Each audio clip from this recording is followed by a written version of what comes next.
Hello বন্ধুরা, সবাই কেমন আছো? আশা করি ভালো আছো, আমরাও ভালো আছি। আমাদের বাড়ি কিন্তু চৈত্র সংক্রান্তি চলতেছে। সবাইকে চৈত্র সংক্রান্তির শুভেচ্ছা রইল।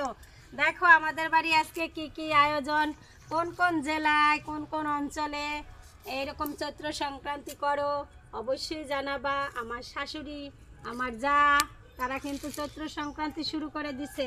দিদি, চৈত্র সংক্রান্তি এটা কেন, কি?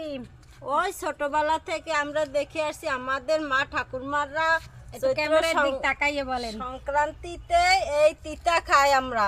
আমাদের অঞ্চলে খুবই বিখ্যাত এই তিতাটা। আমরা সবাই তিতা খাই, আজকে আর নিরামিষ খাই। তিতা ঝোলটা কি কি উপকরণ দিয়ে করেন ও মা?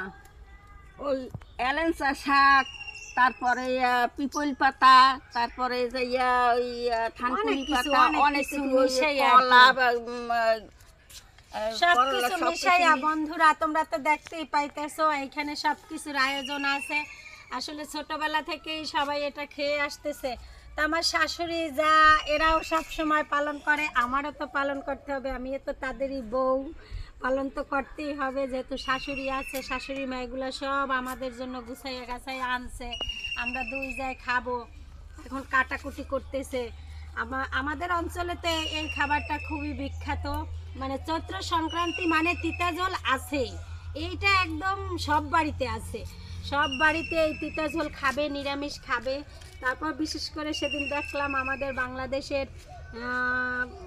কোন উপদেষ্টা বললো জানো, মৎস্য উপদেষ্টা বললো যে চৈত্র সংক্রান্তি তিতা ঝোল খায়। আমার শুনে কথাটা ভীষণ ভাল লাগছে। ভাবছিলাম যে আমরাই মনে হয় খাই, গ্রাম অঞ্চলের মানুষ।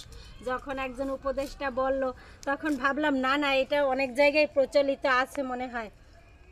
তো বন্ধুরা যারা দেখতেছো আমাদের ভিডিওটা, আমরা গ্রাম বাংলার মানুষ, আসলে এসব আমার শাশুড়ি খুব মানে, আর আমাদেরও তো মানতে হবে। যেহেতু আমার শাশুড়ির পর আবার আমার যা, এই মানে এই সব পুরানো ঐতিহ্য তো ধরেই রাখবে। তো আমাদের আজকে চৈত্র সংক্রান্তি। সবাই ভালো থাকবা, সুস্থ থাকবা, আর এভাবেই আমাদের সাথী পরিবার 02 এর সবাই থাকবা। ভিডিওটি কার কেমন লাগলো অবশ্যই কমেন্টে জানাবা। কোন কোন জেলায় খাও সেটাও জানাবা। ধন্যবাদ সবাইকে, চৈত্র সংক্রান্তির শুভেচ্ছা।